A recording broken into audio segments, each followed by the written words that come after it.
Remember when game tests were real stress tests, not fancy marketing stunts?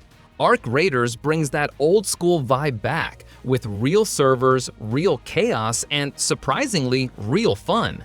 But before you dive in, it's worth asking, is this demo a glimpse at something great or just hype wrapped in shiny robots? Right from the start, Arc Raiders gives you that okay, this is the real deal kind of vibe. It's feature complete, runs smooth, and feels like a game that's already ready to ship. Sure, there were a few hiccups with server stress during the test, but honestly, nothing game-breaking. If you played the finals before, you'll notice that Embark Studios is doing something different here. Instead of another fast-paced, jump-around PvP sweatfest, Arc Raiders focuses more on atmosphere, survival, and teamwork. It's an extraction shooter, yeah, but one that actually feels balanced between PvP and PvE instead of being overrun by players trying to prove their reflexes are faster than Wi-Fi. The best part? It's not just about headshots and sweaty gunfights. You can actually take your time, sneak around, and treat the environment like it's out to get you, because it kinda is. The world of Arc Raiders is wild. It's got that retro futuristic 1960s sci-fi look mixed with dusty post-apocalyptic wastelands.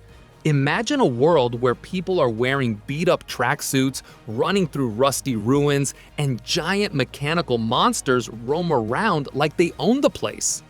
And those robots? They're no joke. The sound design makes them terrifying. You hear that deep, metallic thrum in the distance, and you instantly know you're about to have a bad day. It's got that War of the Worlds kind of tension. Every encounter feels dangerous, even when it's just a small scouting bot. The cool thing is that the game encourages you to avoid fights when you can. It's not always about killing everything in sight. Sometimes it's smarter to hide, regroup, and escape alive instead of becoming scrap metal. Here's where Arc Raiders really stands out. Most extraction shooters turn into pure PvP chaos. You spawn in, someone spots you, and 10 seconds later, you're back at the menu screen wondering what went wrong.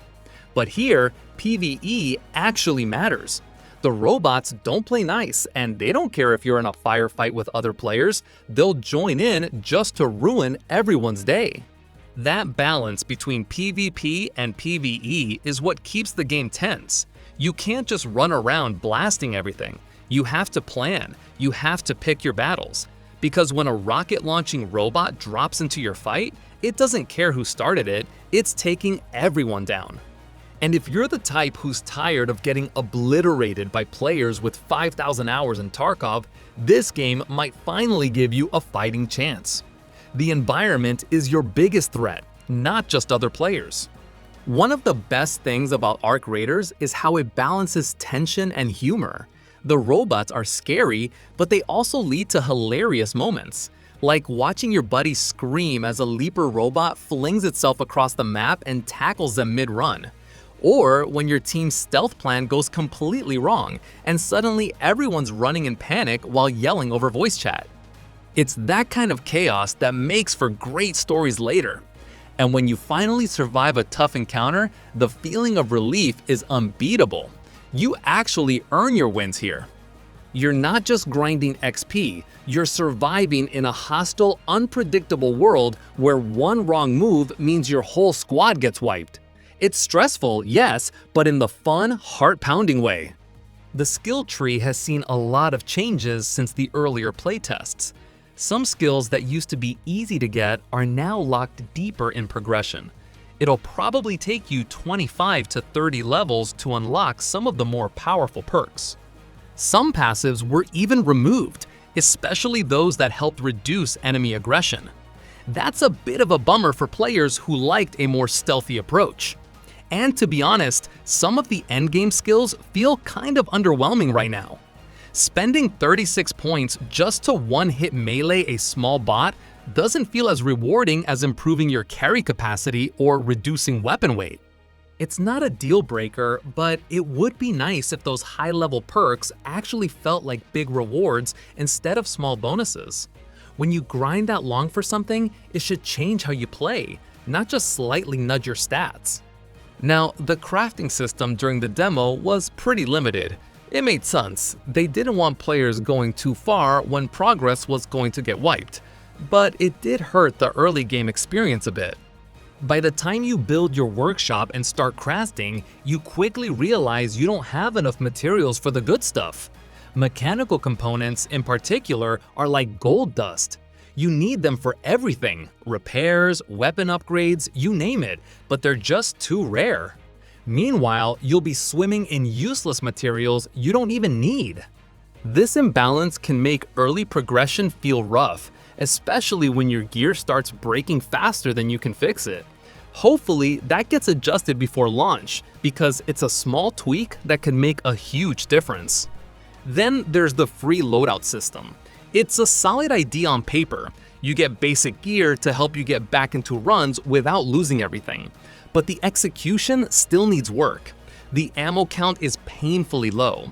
You barely get enough bullets for 1 or 2 fights, and if you run into a big enemy or a swarm, good luck surviving.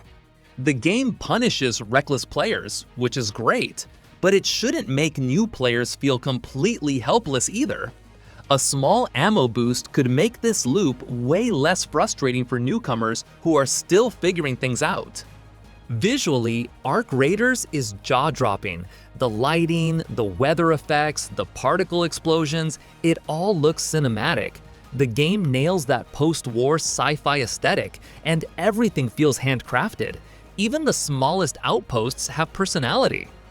Performance-wise, it's surprisingly stable for a stress test. The engine runs smoothly, the animations are crisp, and combat feels responsive.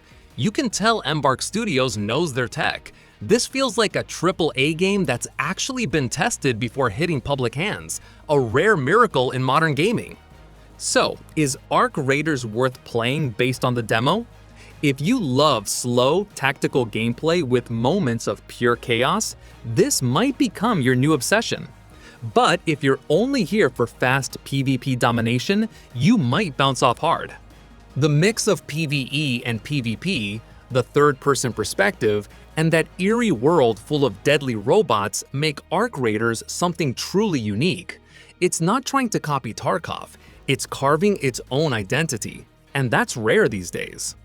Sure, a few systems like crafting and ammo balance need tuning, but that's what tests are for. The foundation is rock solid, and if Embark keeps polishing what's already here, this could easily be one of the standout shooters of the year. Arc Raiders proves that extraction shooters don't have to be rage-inducing sweatfests. They can be smart, tense, and genuinely fun. So if you missed the demo, keep this one on your radar. It's looking like something special. Thanks for watching. If you enjoyed this breakdown, make sure to hit that like button and check out the channel for more honest game reviews.